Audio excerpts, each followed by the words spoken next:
j'ai rappelé l'importance de ce séminaire dans le contexte actuel de notre pays. Le thème retenu pour ces assises, c'est le pacte d'engagement citoyen pour la cohésion et la solidarité gouvernementale, résonne profondément en moi.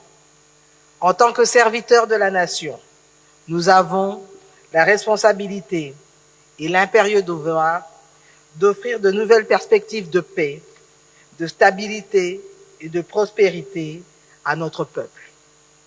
Cela ne peut se faire qu'en travaillant ensemble, main dans la main, avec une motivation sincère envers nos concitoyens.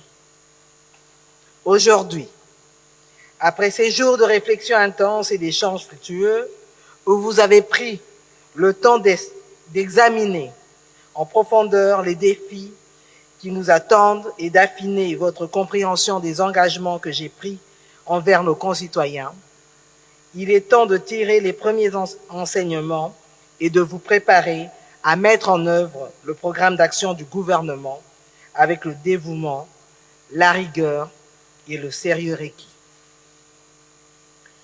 L'intérêt que vous avez accordé dans vos échanges à la problématique de la sécurité et de la sauvegarde de l'intégrité territoriale de notre pays, ainsi que les diverses recommandations que vous avez présentées à cet effet, feront l'objet d'une attention minutieuse de ma part. Car, en effet, la paix demeure la condition sine qua non de la réussite de notre agenda de transformation et de diversification de l'économie congolaise, de création d'emplois et d'amélioration d'accès à l'éducation, à la santé et aux autres services sociaux de base tels que l'eau et l'électricité sur toute l'étendue de la République. Ce séminaire n'est que le début d'un processus continu de renforcement de notre gouvernance.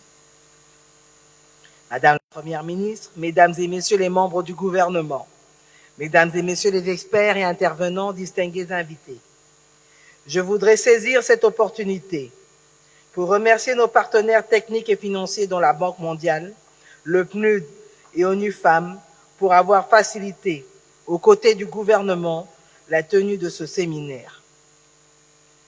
Soyez assurés que vos observations qui ont été formulées dans le souci légitime de voir la République démocratique du Congo jouer un rôle moteur dans le processus de transformation socio-économique de l'Afrique seront dûment exploitées par le gouvernement. J'associe à ces remerciements tous les experts et intervenants pour leur contribution à la réussite des travaux.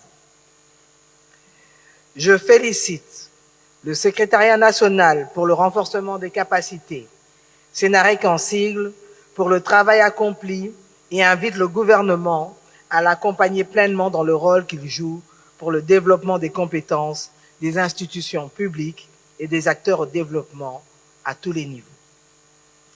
Je ne puis manquer ici de rendre hommage à la mémoire de M. Hugo Mwanza, secrétaire général adjoint du gouvernement, qui nous a quittés en pleine activité de ce séminaire, en ayant offert tout son dévouement pour la réussite de ses travaux. Que son âme repose en paix et que sa famille trouve réconfort et soutien dans notre profonde compassion. Madame la Première ministre, Mesdames et Messieurs les membres du gouvernement, Mesdames et Messieurs les experts et intervenants, distingués invités, nous sommes à un tournant de notre histoire. Le monde regarde vers l'Afrique et vers notre pays avec espoir et attente. Nous avons l'opportunité de montrer au monde ce que signifie pour la République démocratique du Congo être un pays solution. Plus que jamais, donnons un sens à notre hymne national « Debout Congolais ». Je vous invite dès lors à emporter avec vous les enseignements que vous avez tirés de ces échanges et à les appliquer dans vos responsabilités quotidiennes. Le pacte d'engagement citoyen que nous scellons aujourd'hui est celui de mettre en œuvre des politiques qui améliorent la vie de chaque Congolaise et de chaque Congolais. sans exception. Soyez pragmatiques et obtenez-moi des résultats. C'est le mandat que le peuple nous a donné. Ensemble, je nous invite à marquer positivement l'histoire de notre pays en accélérant sa transformation et son émergence, en garantissant le mieux-être de nos compatriotes. Ensemble, nous pouvons bâtir un avenir meilleur pour la République démocratique du Congo. Je compte sur chacun de vous pour faire preuve de détermination, de dévouement et de discipline dans la réalisation de nos objectifs communs. Sur ce, je déclare clos ce séminaire gouvernemental. Que vive la République démocratique du Congo. Que Dieu bénisse son peuple. Je vous remercie.